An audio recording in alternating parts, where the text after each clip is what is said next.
Can you be too masculine? No. I'm not gonna waste your time in this video. No, that's the short answer. Like, if that's what you came here for, the short answer is no, you cannot be too masculine. How? What do you mean? What do you mean you can't? Like, aren't criminals too masculine? All of these bad people that commit bad things, aren't they too masculine, abusive fathers, or all of these? No. See, you're confusing femininity with masculinity. Criminals, abusive fathers, all of these guys, they're feminine. They're feminine as hell. You think that what's dangerous is masculine? Masculinity isn't dangerous. Femininity is. You see, lashing out on your emotions, that's a feminine thing to do. That's what women do. They start crying all of a sudden, then they're happy, then they're giddy-ish, then they are angry, then, you know, when you got a girlfriend, she's all over the place. This is how these masculine men, toxically masculine men act.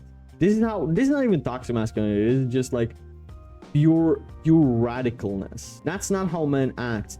Stoicism is a part of masculinity. The best warlord won their wars because they were able to not panic when shit hit the fan and they make the right decision and not lash out on their emotions. So then what is toxic masculinity? What do these girls call toxically masculine?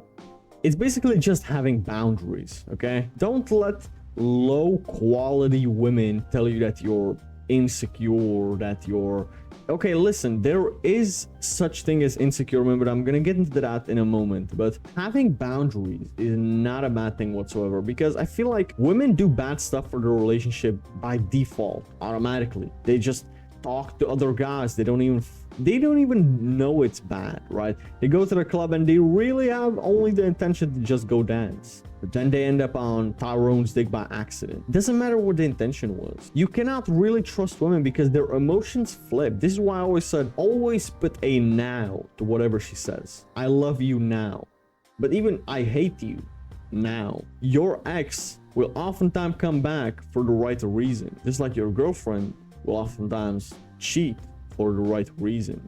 Having boundaries and not being controlling, this is where insecurity comes in, right? So many guys think that having boundaries is telling a woman what to do. No, don't go to the club, don't do. Yes, you tell her that, like, hey, look, if you go to the club, we're gonna break up. That's it. You give her the option to leave, but you're not trying to force something upon her. You're not trying to change who she is. I feel like a lot of guys just try to change women, and I don't like that. I feel like that just puts you in a position of weakness, puts you in position below her. Why? Or you're the one who gives orders, right? You should be above her. Puts you in a position of weakness and below her because you care too much. You care so much to the point that you're gonna have an argument and you're gonna yell at each other because she went to the club. Bro, if my girl went to the club, oh, okay, well, that's unfortunate, but I'm gonna have to break up with you. That's it. And there's like no like talking after that. But I feel like so many guys try to fix things, try to understand why she did it. Or if a girl takes you on a breakup, you should be like, okay. You should not even ask for the reason why she broke up. You should already assume that it was some other dude. So this was like in terms of relationship. Don't be controlling. Don't go through her phone. Go through. We're done. We're done. Okay. Anthony!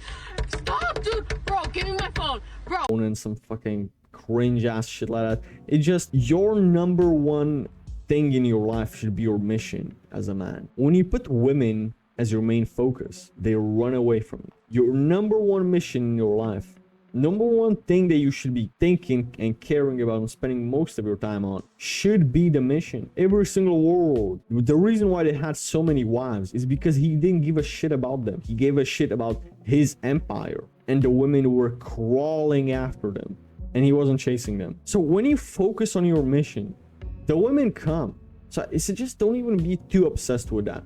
Maybe you're not at a level. Maybe you don't have a six-pack yet. Maybe you don't look as good as these women would want you to look, enough for them to pay attention to you. Maybe there's other areas in your life that you're lacking in. And obsession with fun is also feminine. Girls love to have fun, right? That's what they are obsessed with, and a lot of feminine men are. And I'm not saying not have fun. Obviously, that's like, you need fun in your life. But putting that on number one is not what's gonna make you a masculine man.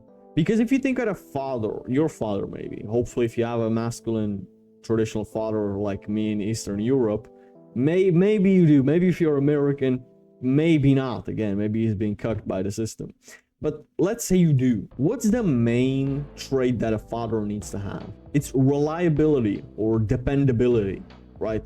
He needs to be reliable. He needs to be the head of the home, as Americans call it. I believe they call it the head of the home. Well, that means he has to be able to do what sucks. And that oftentimes is not fun.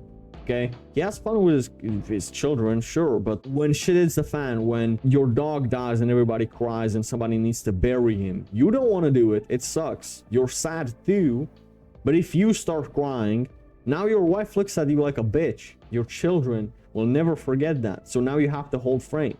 You go out to the grandpa's funeral, your dad's funeral, like, that's a really tough place to be in, right? Your kid has a bully at school. You have to deal with it. You have to deal with his dad, right? That kid calls his dad and his dad is stronger than you and bigger than you. You have to fight that man now. It sucks, but that's what you have to be reliable and dependable as a father. That's why you need to learn martial arts now. That's why you need to go to the gym now. That's why you need to go through hardship and hard shit now. So masculinity as a whole cannot be over exaggerated. You cannot be too masculine. You cannot be too dependable, right? Like, people can depend on you. That's it. Don't be too obsessed with fun and with women. And also, I'm gonna reiterate this point. You think that a guy that is a murderer or a thief or a bully, he's masculine? He's not, because he cannot think consciously and stoically about his decisions. He acts upon emotion, and that is a very feminine trait to have. So no, for that token, he's not masculine. Maybe you completely disagree with me, but I do think that I'm right on this one. I do think I'm truly right. And if I can recommend you a book on masculinity, it would be... I'm currently reading Can't Hurt Me from David Goggins, and I really love that book. It taught me a lot so far, and I'm only on 115th page, but I haven't finished reading that book, so I'm not going to recommend that to you. Instead, what I will recommend you is The Way of the Superior Man. I do believe that is a very valuable book that I've reread like 3 times already, and I would highly suggest you to read The Way of the Superior Man. It teaches you a lot about masculinity and femininity and masculine and feminine energy, and you understand men and women better. So I really hope that you found value in this video. And with this in mind, let's talk in the comments. I'll see you on the next one.